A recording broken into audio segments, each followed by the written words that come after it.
हा जो भारत मिसाळ जे शास्त्री ॲक्च्युली तो आपल्या सर्वांमध्ये खरोखर बाल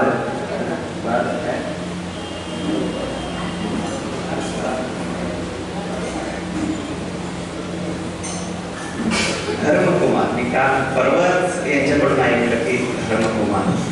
तर हे सर्व म्हणजे आपल्यामध्ये एक आध्यात्मिकता वाढवण्याच्या दृष्टीने खूप चांगली पर्वणी आहे. आणि असा विद्यार्थी मला लाभला. खूप कष्टाळू मनोवृत्ती आहे आणि मन लावून समर्पणाने घेतलेलं काम पूर्ण करण्याची मी त्यांच्याकडे एक प्रवृत्ती पाहिली. स्वतःसाठी कमी परंतु परक्यांसाठी, छोट्या समाजासाठी तो पूर्ण झटकत असलेला पाहिला. म्हणजे आमच्या विभागामध्ये हा मागील 4-5 वर्षापासून PhD करत आहे. नमस्कार. आजच्या या कार्यक्रमासाठी उपस्थित असलेले अध्यक्ष आचार्य श्री न्यायपास बाबा शास्त्रीजी, कवीश्वराचार्य श्री भाऊकर बाबा शास्त्रीजी, कवीश्वर कुलभूषण परमपूज्य श्री अष्टोत्तर बाबाजी उपस्थित, चे मार्गदर्शक जैन सर आणि कोमल सर, आजचे जे प्रमुख वक्ते आहे आणि उपस्थित सर्व सभागृहात उपस्थित असलेले मान्यवर, सर्वांना माझा नमस्कार. सर्वप्रथम म्हणून मी अतिशय अभिनंदन करते की त्यांनी अतिशय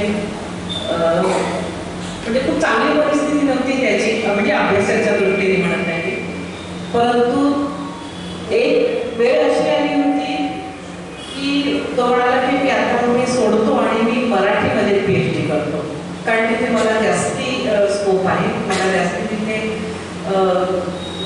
कार्य करायला मिळेल. आणि अशा निर्णयाला तो येऊन पोचलेला होता की हे इथून सोडून जाणार. पण त्याने तसं सांगितलं त्याच्याप्रमाणे मी तो आला तर त्याला मी 2-3 तास समजून सांगितलं की हे तू सोडलंस तर त्याचं नुकसान तुला कसं होणार आहे. पण त्याच्यात त्यांनी ते ऐकलं आणि ते काम जिंदगी पूर्ण केलं, याचा मला सार्थ अभिमान आहे. त्याच्यामुळे आज विषय पंचकृष्णाच्या चरणी विनम्रपणे दंडवत प्रणाम करतो. आजच्या या सत्कार सोहळ्याचे अध्यक्ष उपाध्याय आमनाय आचार्य श्री न्यायपास बाबा शास्त्री यांच्या शुभ हस्ते आजचा हा सत्कार समारंभ संपन्न होतोय.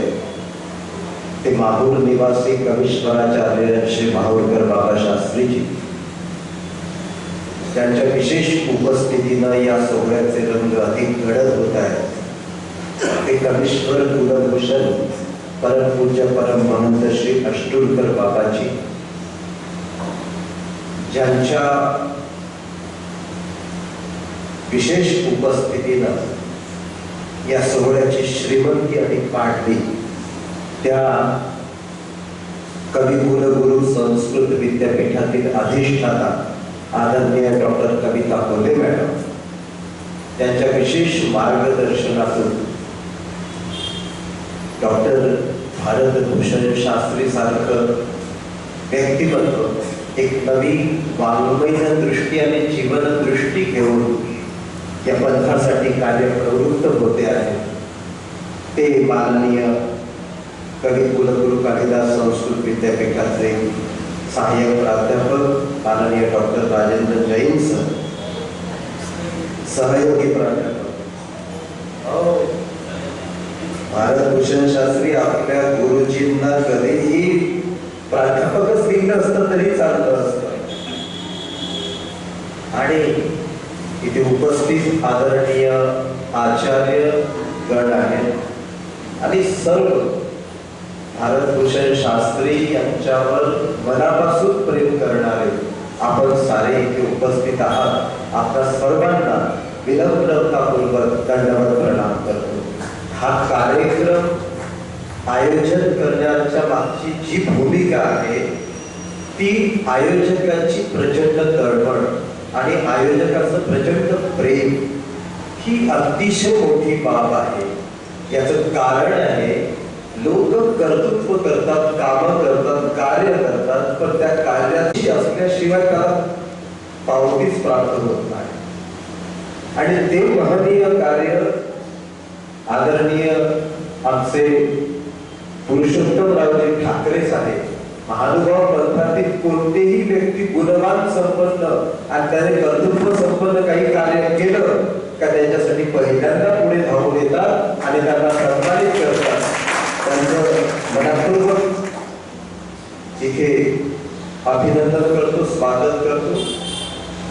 आणि माननीय आनंदरावजी गजभिये साहेबांना मुळातच ज्ञानी व्यक्तीचं इतकं प्रेम आहे की त्या ज्ञानी व्यक्तीबद्दल त्यांच्या मनात इतका नितांत आदर निर्माण होऊन जातो की त्याच्याबद्दलची विशेषणं त्यांच्याकडून ऐकून घ्यावी आणि आपण इतके खरंच मोठे झालो आहोत का याचं आत्मपरीक्षणच आपण करावं, असा एक अपूर्व आनंद आणि अपूर्व प्रेरणा ज्यांच्या वक्तृत्वातून आणि कर्तृत्वातून मिळते ते माननीय श्री आनंदरावजी गजभिये साहेब. अतिशय उत्तम, सूत्रबद्ध. त्याचं याच्यासाठी आहे का तो परिस्थिती सोबत वागत नाही, परिस्थितीला वागवतो.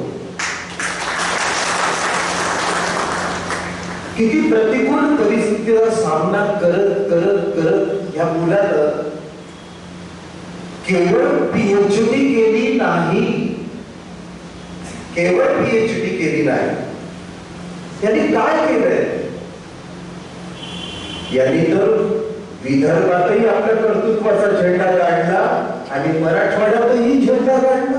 35 वर्षाच्या आयुष्य प्रवासामध्ये 2 भागामध्ये, 2 प्रदेशामध्ये, 2 मराठवाडा आणि विदर्भामध्ये एवढं कर्तृत्व निर्माण करणं किती संमेलन. 3रं महाजनबा साहित्य संमेलन नागपुरात, त्याच्या आधीचे संमेलन तिकडे, चर्चासत्र, परिसंवाद आणि त्याचं आयोजन. बरं, हे इथे थांबत नाही. याच्यासाठी अनुदानासाठी महाराष्ट्र राज्य साहित्य संस्कृती मंडळाकडून पुरस्कृत करून घेणं खूप बुद्धिमत्ता लागते आणि चातुर्यही लागते. ही साधी सामान्य बाब नाहीये. मोठ्या मोठ्यांना भल्या भल्यांना जमत नाही, ते त्यांनी करून दाखवलेलं हे. आणि 35व्या वर्षात पीएचडी, तेही संस्कृत विद्यापीठात, संस्कृत मधला. आणि हा प्रवास कसा झाला ते आदरणीय मार्गदर्शक आणि आदरणीय कविताताईंनी आपल्याला सांगितलं आहे.